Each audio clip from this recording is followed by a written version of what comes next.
दोस्तों, पिछले 2-3 दिनों से लक्षद्वीप हमारे और हमारे आस पड़ोस के जो देश है वहां पर काफी ट्रेंडिंग में रहा है, काफी ट्रेंड कर रहा है और चर्चाओं में बना हुआ है। आखिर इसकी वजह क्या है? लक्षद्वीप का मुसलमानों से क्या नाता है? इसको जानने के लिए वीडियो में अंत तक बने रहे। दोस्तों, सबसे पहले मैं आपसे एक सवाल पूछूंगा कि भारत के किस राज्य या यूटी में सबसे ज्यादा मुसलमान प्रतिशत में रहता है? शायद आप इसका जवाब जम्मू कश्मीर देंगे, लेकिन यह आपका जवाब गलत है। मैं आपको सही जवाब बता देता हूं कि भारत में सबसे ज्यादा प्रतिशत में जो मुसलमान है वो लक्षद्वीप के अंदर रहते हैं। उनकी कुल आबादी का 96% मुसलमान लक्षद्वीप में रहते हैं। दोस्तों, लक्षद्वीप भारत का एक केंद्र शासित प्रदेश है, जो भारत का सबसे छोटा केंद्र शासित प्रदेश है। इसकी कुल आबादी लगभग 65 से 68 हजार के बीच है। अब सबसे बड़ा सवाल यह है कि भारत से इतने दूर और साइड में पड़े हुए एक यूटी में मुसलमान कहां से आ गए? मुसलमानों की आबादी कहां से आ गई?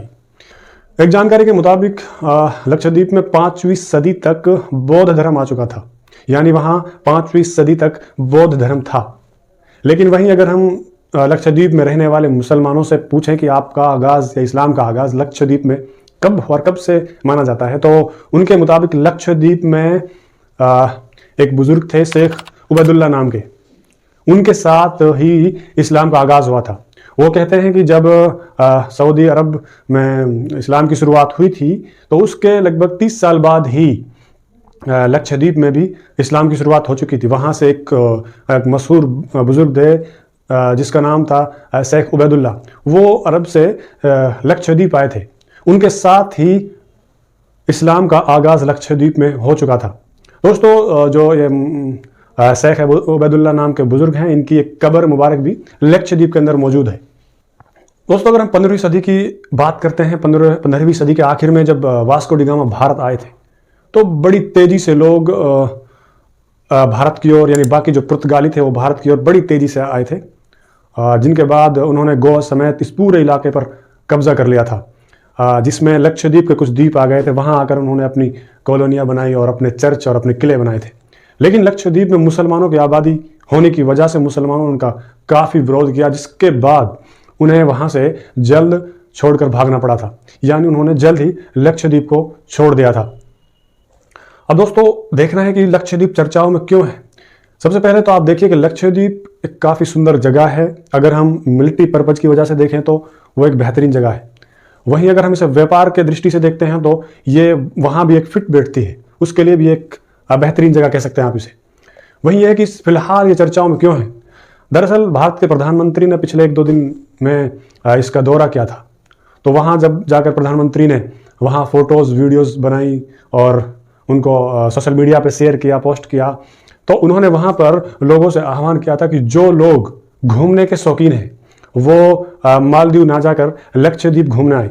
जिसके बाद से हमारे जो पड़ोसी देश हैं उनमें बवाल मच गया, खासकर मालदीव में। और मालदीव के लोगों ने, मालदीव के नेताओं ने भारत के प्रधानमंत्री के लिए कुछ अपशब्द इस्तेमाल किए और उन्होंने कहा कि कुल मिला के एक तरह से वो लोग इस बात को पचा नहीं पा रहे थे कि जो पर्यटक हैं वो मालदीव ना आकर अगर लक्षद्वीप आएंगे तो उनकी जो इकोनॉमी है उस पर काफ़ी प्रभाव पड़ेगा। उसको लेकर वो लोग काफ़ी गुस्साओं में दिखे और उन्होंने प्रधानमंत्री पर गलत टिप्पणी करना शुरू कर दिया। जिसके बाद से ऐसी भी न्यूज़ है कि वहाँ के जो सरकार है उन्होंने उन मंत्रियों को बर्खास्त भी कर दिया है।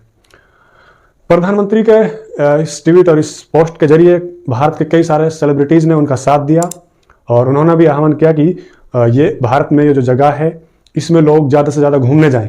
जो लोग बाहर घूमने जाते हैं जैसे मालदीव वगैरह, तो वो लोग लक्षद्वीप आकर वो मालदीव का जो कह सकते हैं कि आप जो एंटरटेन है वो यहाँ भी मिल सकता है आपको। अब एक तरह से देखें, जब मोदी जी ने इसका समर्थन किया है, लक्षद्वीप में पर्यटकों को आने का आह्वान किया है, जो टूरिस्टर हैं वो ज़्यादा से ज़्यादा लक्षद्वीप में जाएं, तो वहाँ इनका जो मुस्लिम जो कनेक्शन है वो ये बैठता है कि अगर यहाँ जो टूरिस्टर अगर लक्षद्वीप में जाएंगे तो वहाँ मुसलमान होते हैं तो उनके कारोबार में इजाफा होगा। अगर किसी एक पर्टिकुलर प्लेस में जो लोग रहते हैं उनको उनके व्यापार में तरक्की होगी, उनके बिजनेस में इजाफा होगा, तो यहाँ पर प्रधानमंत्री का जो कनेक्शन है वो लक्षद्वीप के मुसलमानों से नज़दीक आता दिख रहा है। इसी को लेकर फिलहाल हमारे आस पड़ोस के जो देश हैं वो उनमें बवाल मचा हुआ है, खासकर मालदीव में।